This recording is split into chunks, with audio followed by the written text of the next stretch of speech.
Buzz, ladies and gentlemen, today, instead of playing a game, I will be talking about dinosaurs.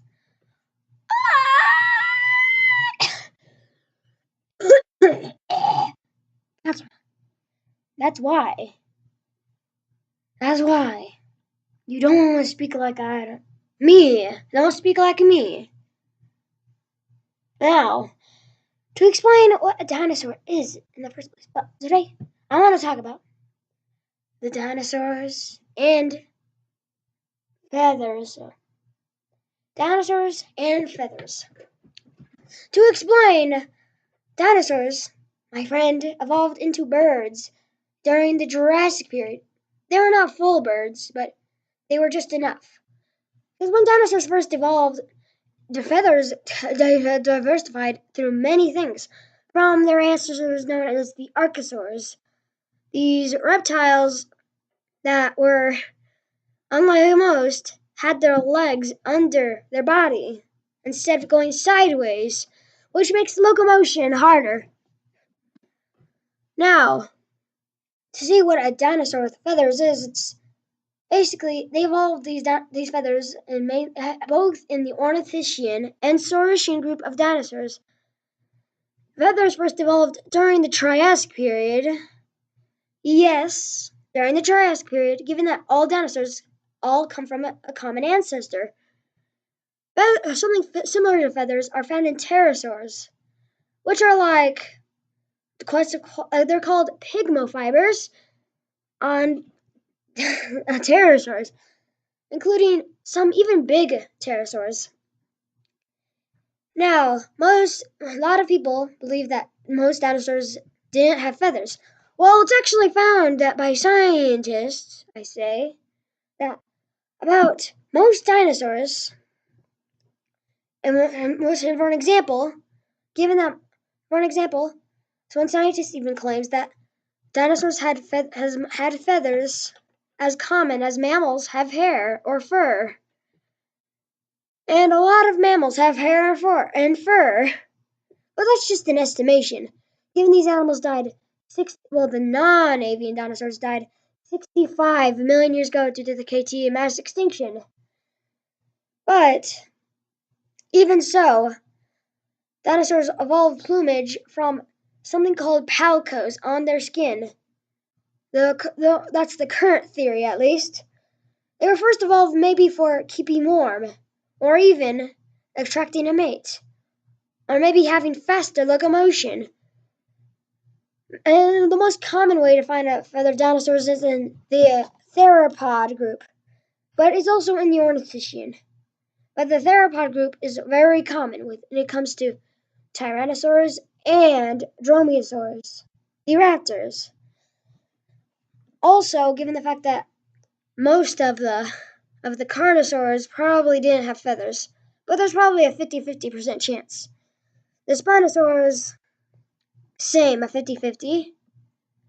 But most of the part, the Tyrannosaurs and the Dromaeosaurs, and their feathers can range from showing off a mate to, catching prey. And some of them even took the skies. Now, when you look at a Dromaeosaur, they usually have plumage all over their body. All over it, including the arms, which create some wing-like structures. And given that there was only scales probably in the legs and the snout. And for the Tyrannosaurs, there were many. But there's also the fact that the reason why Tyrannosaurus rex itself, and there's no proof of it saying that T-Rex was too big for feathers, that is an unlogical statement whatsoever. Anyways, a tyrannosaur named Eutyrannus actually was covered in plumage after its fossil was found in China? It's made in China. Correct. There's also, most likely, even though we found these supposed proof of T-Rex having complete scales, it was actually small fragments and also in places that we already knew had feathers. It had scales. This would include the tail, the legs, and the stomach of a T-Rex, even in the snout, and at the bottom of the neck. Also not in the arms, of course, but most likely going across the back of the Tyrannosaurus Rex. Now, it could have been much more variant places, but that's most likely at this point. Even if that was proof, it was most likely that there would still at least be a little bit of feathers. The feathers would probably be most likely closely to, for an example, a cassowary, one of the creatures that used to live, that is actually live today, and looks and resembles like a dinosaur today. Now, if dinosaurs had feathers, which they most likely do, they probably evolved into the birds. The birds that would actually evolve into one of the most diverse groups of animals living today. A dinosaur with feathers also would have lived in the Arctic areas of the world. Recent discoveries in Alaska have found that there's dinosaurs that lived in the snow, including Eutyrannus, and also T-Rex was brown. 100%. You cannot. It's not green. No, that's a bad evolutionary thing to do to a dinosaur. But okay, back to the snow. There was even a species known as Edmontosaurus. It was a type of one of the ornithopods. I'm probably saying it wrong. That also could have been covered in feathers, given that it was lived in such cold climate. Now, the Arctic region wasn't as cold as it was today, but it was still pretty gosh darn cold. It just goes to show how adaptable these animals were. Well, the non-avian dinosaurs. Now, feathers also could have been used for climbing up trees to avoid other predators. And when I say other, I don't think any of the ornithischians would be climbing up trees, nor would I think a sauropod would be climbing up a tree. That's just stupid. But feathers also could have been used by but when they were first used as flight feathers was a while ago, as they first started off as little branches. But eventually they were able to become something we know, or close to, what we call flight feathers. They first started off as these little tiny dinosaurs gliding from tree to tree, to eventually having strong enough arm strength to be able to fly. This is what created modern day birds. And today birds most likely evolved from the dromaeosaurs. The dromaeosaurs being the raptors, also the reason why they're called velociraptor is because they're named after the bird known as a raptor. They are birds of prey. That's what it means in a nutshell. Now in Jurassic Park, birds of prey.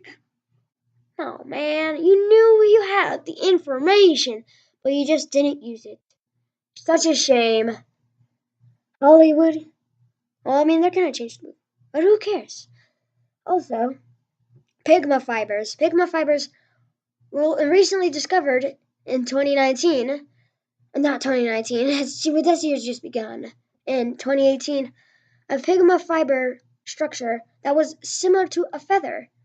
Now, maybe the pterosaurs weren't as far apart from dinosaurs as we once thought. Maybe they're extremely closely related. But they are not dinosaurs, given that they evolved from a different group of archosaur. Also, when you look at it, also, is that the baby dinosaurs, a lot of them probably had feathers too. Given that, also the fact that they would also have to camouflage, just like today's baby deer, who have a completely different color scheme on their backs than the adults. This is to keep the child safe and to camouflage it, basically. And also, given the fact that now dinosaurs with babies that had feathers, even more proof of their existence to become to become an adult, they not be raised by their mothers and fathers.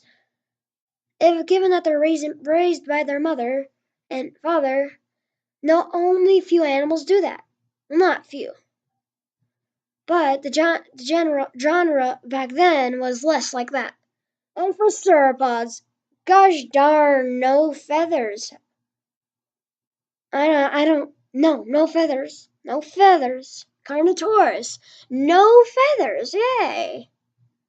But eventually, even if as a baby, they also can eventually their feathers can turn into scales. Isn't that nice? Well, that's the examination for today. I hope you loved it. Loved it. Like and subscribe. Please. Please. Come on. Please. Okay. I hope you enjoyed. Bye.